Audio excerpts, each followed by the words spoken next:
দখলদার ইসরায়েলি বাহিনী এবং ইরান পুরোদমে যুদ্ধ চলছে। জানিয়ে দিব হাতে থাকা সর্বশেষ আপডেট আন্তর্জাতিক সংবাদ। প্রথমেই সংবাদ শিরোনাম, 2 দিনে 20 ইসরায়েলি সেনাকে হত্যার দাবি হামাসের। এরপর জানিয়ে দিব ইউক্রেনে পরমাণু হামলার খুবই সন্নিকটে গিয়েছিলেন পুতিন, বলছে রিপোর্ট। এদিকে ট্রাম্পের সঙ্গে ইন্দোনেশিয়ার প্রেসিডেন্টের ফোনালাপ ভাইরাল। এরপর জানিয়ে দিব সৌদি যুবরাজের হুঁশিয়ারিতে কি থামবে ইসরায়েল। আরো জানিয়ে দিব নির্বাচিত হয়ে মুসলিম ভোটারদের দেওয়া প্রতিশ্রুতি ভাঙছেন ট্রাম্প। সর্বশেষ জানিয়ে দিব একসাথে ধেয়ে আসছে 4 ঘূর্ণিঝড়। এতক্ষণ শুনছিলেন সংবাদ শিরোনাম, এবারে বিস্তারিত। তবে অনুরোধ থাকবে ভিডিওটিতে একটি লাইক করবেন এবং কমেন্ট করে জানিয়ে দিবেন কোন জেলা থেকে আপনি আমাদের এই ভিডিওটি দেখছেন। 2 দিনে 20 ইসরায়েলি সেনাকে হত্যার দাবি হামাসের। ফিলিস্তিনি প্রতিরোধ গোষ্ঠী হামাস দাবি করেছে তাদের যোদ্ধারা গত 2 দিনে পাল্টা আক্রমণে অন্তত 20 ইসরায়েলি সেনাকে হত্যা করেছে।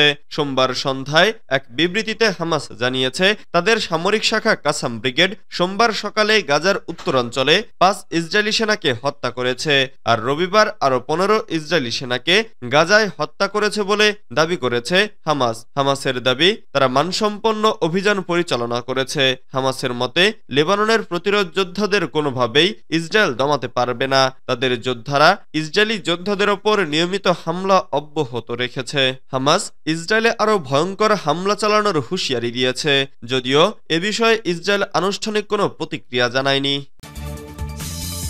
ইউক্রেনে পরমাণু হামলার খুবই সন্নিকটে গিয়েছিলেন পুতিন, বলা হয়েছে রিপোর্টে।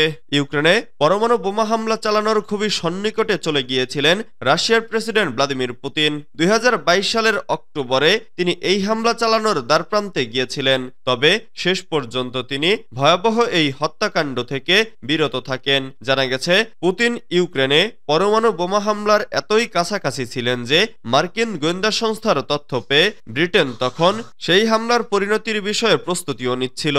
তখন ব্রিটেনের প্রধানমন্ত্রী ছিলেন লিজ ট্রাস, যদিও তিনি অল্প দিনের জন্য দেশটির প্রধানমন্ত্রীর দায়িত্ব পালন করেছেন। তবে অফিসের শেষ দিনগুলোতে তিনি আবহাওয়ার মানচিত্র পরীক্ষা এবং ব্রিটেনের বিকিরণ সংক্রান্ত তথ্যাদি পর্যালোচনা করেছিলেন। আউট অব দ্য ব্লু শিরোনামে লিজ ট্রাসের একটি আপডেট প্রতিবেদন থেকে এই তথ্য জানা গেছে।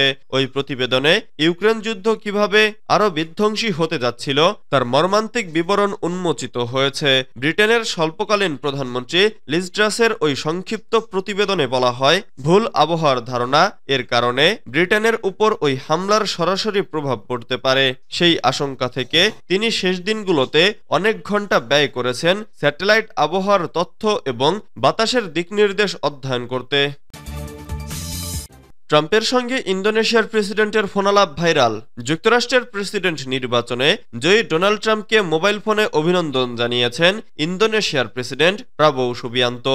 সামাজিক যোগাযোগ মাধ্যম এক্সে ট্রাম্পের সঙ্গে ফোনালাপের ভিডিও পোস্ট করেছেন তিনি, এবং সেই ভিডিও ইতোমধ্যে ভাইরাল হয়েছে।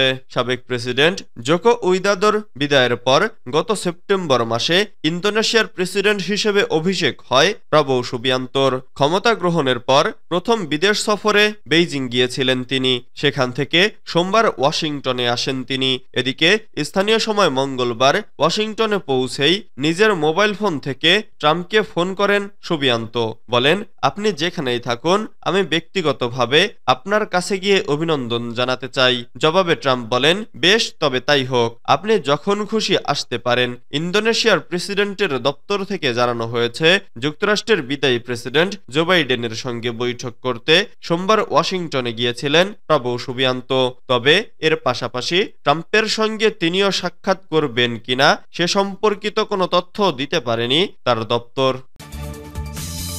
সৌদি যুবরাজের হুঁশিয়ারিতে কি থামবে ইসরায়েল। সৌদি আরবের যুবরাজ মোহাম্মদ বিন সালমান গাজায় ইসরায়েলের সংগঠিত গণহত্যার নিন্দা জানিয়েছেন। মুসলিম ও আরব বিশ্বের নেতাদের বিশেষ সম্মেলনে এ নিন্দা জানান তিনি। লেবানন ও ইরানে চালানো ইসরায়েলি হামলারও নিন্দা জানিয়েছেন তিনি। যদিও এই হুঁশিয়ারির বিষয়ে এখনো কোনো প্রতিক্রিয়া জানায়নি ইসরায়েল, তবে ইসরায়েল গাজায় গণহত্যা চালানোর বিষয়টি বারবার অস্বীকার করে আসছে। দিনে দিনে ইরানের সাথে সৌদি আরবের সম্পর্ক উন্নত হচ্ছে। ইরানে ইসরায়েল হামলা চালালে তার ফল ভালো হবে না এমন হুঁশিয়ারিও দিয়েছেন সৌদি যুবরাজ। এই সম্মেলনে গাজা ও পশ্চিম তীর থেকে ইসরায়েলি সেনাদের পুরোপুরিভাবে প্রত্যাহারের আহ্বানও জানিয়েছেন যুবরাজ। এদিকে সৌদি আরবের পররাষ্ট্রমন্ত্রী বলেছেন, গাজার যুদ্ধ বন্ধ করতে না পারা বিশ্ব সম্প্রদায়ের ব্যর্থতা। তিনি এই অঞ্চলে অনাহার ও দুর্ভিক্ষের মতো পরিস্থিতির জন্য ইসরায়েলকে দায়ী করেছেন। প্রিন্স ফয়সাল বিন ফারহান আল সৌদ বলেছেন, তাৎক্ষণিকভাবে সংঘাত বন্ধ করতে ইসরায়েলকে বাধ্য করতে বিশ্ব সম্প্রদায় ব্যর্থ হয়েছে। বিশ্ব সম্প্রদায়, বিশেষ করে মুসলিম ও আরব বিশ্ব, নানা সময়ে ইসরায়েলের ওপর চাপ সৃষ্টি করলেও এ বিষয়ে তেল আবিব বরাবরই উদাসীন। দেশটি মার্কিন ও পশ্চিমা মদদে মধ্যপ্রাচ্য জুড়ে যুদ্ধের বিস্তার ঘটিয়েছে। সম্প্রতি লেবাননে হামলা চালিয়ে সেই উত্তেজনা আরও বাড়িয়েছে ইসরায়েল। সেই সাথে সিরিয়াতে ইসরায়েলি হামলা চলছে। নির্বাচিত হয়ে মুসলিম ভোটারদের দেওয়া প্রতিশ্রুতি ভাঙছেন ট্রাম্প। যুদ্ধবন্ধের প্রতিশ্রুতি দিয়ে মুসলিম ভোট টেনেছেন ডোনাল্ড ট্রাম্প। ইতিহাস গড়ে ফিরেছেন হোয়াইট হাউসের মসনদেও। তবে ক্ষমতায় বসার আগেই মুসলিমদের সঙ্গে ট্রাম্প বেইমানি করতে পারেন এমন আশঙ্কা তৈরি হয়েছে। আসছে ট্রাম্প প্রশাসনের সম্ভাব্য পররাষ্ট্রমন্ত্রীর নাম প্রকাশ পেতেই এই আশঙ্কা প্রকাশ করেছেন অনেকেই। বর্তমান মার্কিন প্রেসিডেন্ট জো বাইডেনের আমলে দুই মহাদেশে ছড়িয়ে পড়া যুদ্ধ বন্ধ করবেন বলে নির্বাচনী প্রচারণায় প্রতিশ্রুতি দিয়েছিলেন ট্রাম্প। তবে তার মন্ত্রিসভায় সম্ভাব্য পররাষ্ট্রমন্ত্রী হিসেবে যার নাম শোনা যাচ্ছে, তিনি কট্টর ইসরায়েলপন্থী হিসেবেই পরিচিত। দ্য নিউ ইয়র্ক টাইমসের বরাতে বিভিন্ন গণমাধ্যমের প্রতিবেদনে বলা হয়েছে, সিনেটর মার্কো রুবিওকে পররাষ্ট্রমন্ত্রী হিসেবে বেছে নিতে পারেন ট্রাম্প। আবার জাতীয় নিরাপত্তা উপদেষ্টা হিসেবে নাম শোনা যাচ্ছে মাইকেল ওয়াল্টজের। সেক্ষেত্রে ইসরায়েলমুখী নীতি নিয়েই এগোবেন ট্রাম্প। যদিও ট্রাম্প এখন পর্যন্ত রুবিওকে পররাষ্ট্রমন্ত্রী হিসেবে চূড়ান্ত করেননি। তবে ওয়াল্টজের নিয়োগের বিষয়ে অনেকটাই পাকাপোক্ত। এই দুজনই চীনকে মার্কিন অর্থনীতি ও সামরিক শক্তির জন্য হুমকি এবং চ্যালেঞ্জ মনে করেন।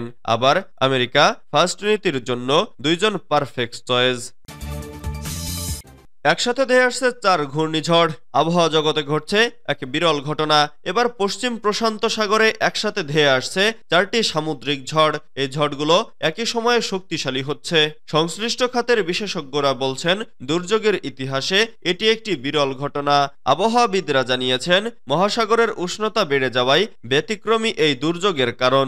এসব ঘূর্ণিঝড় ফিলিপাইনের জন্য আরও দুর্যোগ ডেকে আনতে পারে। জাপানের আবহাওয়া সংস্থা মঙ্গলবার সংবাদ মাধ্যম সিএনএনকে নিশ্চিত করেছে, 1951 সালে ঝড় সংক্রান্ত রেকর্ড শুরু হওয়ার পর গত 74 বছরের মধ্যে এবারই প্রথমবারের মতো নভেম্বর মাসে 4টি ভিন্ন ভিন্ন নামযুক্ত ঝড় একই সঙ্গে শক্তিশালী হচ্ছে। যৌথ টাইফুন সতর্কতা কেন্দ্রের স্যাটেলাইট চিত্রে দেখা যাচ্ছে 4টি ঝড় পশ্চিম প্রশান্ত মহাসাগরে বিশাল এলাকা জুড়ে বিস্তৃত। এগুলো ভিয়েতনাম থেকে গুয়ামা পর্যন্ত ছড়িয়ে রয়েছে।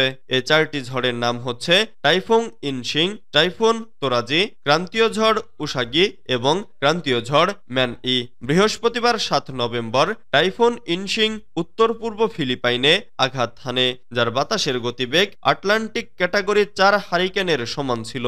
তবে কোনো প্রাণহানির খবর পাওয়া যায়নি। ঝড়টি প্রবল বৃষ্টিপাত, উত্তাল ঢেউ এবং ভূমিধস ঘটিয়ে শেষ হয়।